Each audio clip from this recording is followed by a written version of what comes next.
The group is responsible for over 50 attacks on U.S. soil and has over 35 compounds right here in our very own nation. Now, a new investigation by the Christian Action Network has uncovered some disturbing information about the spread of homegrown terrorists and what they mean for America.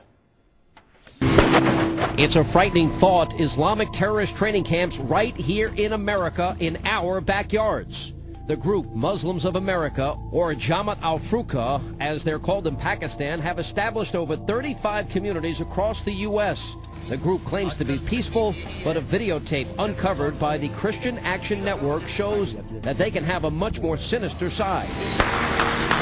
The video, called The Soldiers of Allah, features Sheikh Mubarak Ali Ghanali, the mastermind and the leader of the group here in the U.S. We are establishing training camps.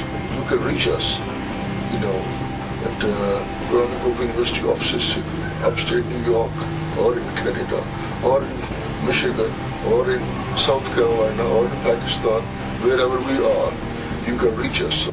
The tape goes on to teach Gholani's American followers tactics in guerrilla warfare, including scaling mountains, subduing enemies, murdering guards, hijacking cars, kidnapping, weapons training, and setting off explosives. Gholani is a Pakistani national best known for allegedly setting up journalist Daniel Pearl in 2002. Pearl was on the way to meet with him when he was abducted and eventually gruesomely beheaded. Armed with the, quote, Soldier of Allah training video and a history of Gholani's terrorist rhetoric, investigators went to several of the compounds to confront his followers. You are a liar and you're a liar. Don't say another word. Understand? They were met with denial, hostility, and in some cases even violence. Clearly looks like either knife holes or bullet holes. And the question remains, why have these communities been left to flourish here in the U.S.?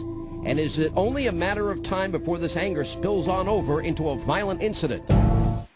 And Martin Moyer now joins us. 35 facilities in the U.S. Tell me this is not true, and how does this continue to exist? Well, there's 35 compounds, villages, communities that Sheikh Jilani has inside the United States.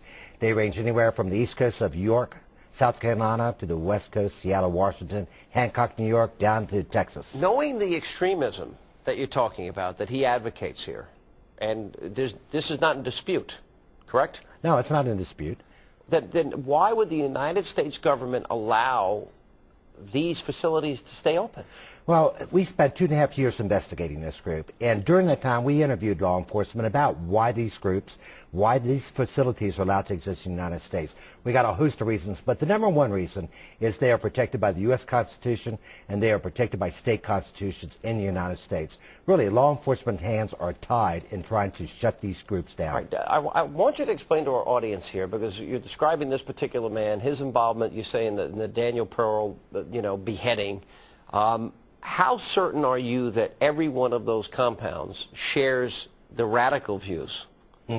We went to 7 of these compounds. We had the Soldiers of Allah videotape, which your viewers just watched, and we said we're going to set out on a mission. We're going to visit the 7 compounds we were aware of and ask their leaders to watch this tape, either accept or reject Sheikh Jilani's call to be an Islamic guerrilla warfare training camp. None of them rejected that tape. How is he connected specifically to each and every compound?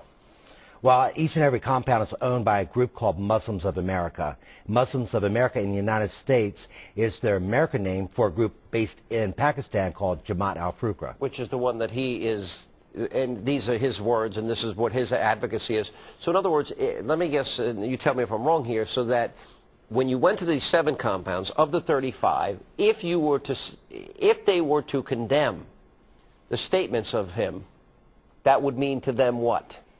For them what? Actually, none of them would condemn him. These people believe Sheikh Jilani is a direct descendant of the Prophet Muhammad, that he speaks for the Prophet Muhammad. They follow him with utmost loyalty. They believe basically he is speaking for the word of Allah. They will not condemn him. They will not criticize him. That's what we learned. As a matter of fact, in one camp in Jessup, Georgia, one of the leaders watched the Soldiers of Allah videotape and said, what's wrong with Sheikh Jilani setting up paramilitary training camps inside the United States? I encourage your viewers to watch this tape, just see what happens. Do you think Jilani's facilities in the U.S. are planning attacks on American cities, and It's almost unimaginable in a post 9/11 world that could exist. You're saying you think that they're planning, plotting, scheming the next attack against the Americans. Not only do I believe that, not only will people who watch this documentary believe that, but even the law enforcement officials that we have spoken with, not the ones based in Washington, D.C., but the field officers, they believe that. We've had law enforcement tell us they have weapons of mass destruction, that they... What kind of weapons of mass destruction? Well, in some cases I can't even tell you, Sean, because the confidential information that was given to me by these particular law enforcement officials... So you're saying without a doubt you could look in these cameras tonight and tell the American people that there are terrorist training camps on our soil, we're not doing anything about it, and they're planning and they will hit America? I would say without a doubt. Al-Qaeda would love to have such compounds that range from 25 acres to 300 acres sitting on American soil in order to hide terrorists, hide weapons, and train future jihadists for the United States. It's shocking. Oh, Mr. Moore, it's shocking. Thank you for being with us. Appreciate it. Thanks for your time. Thank you.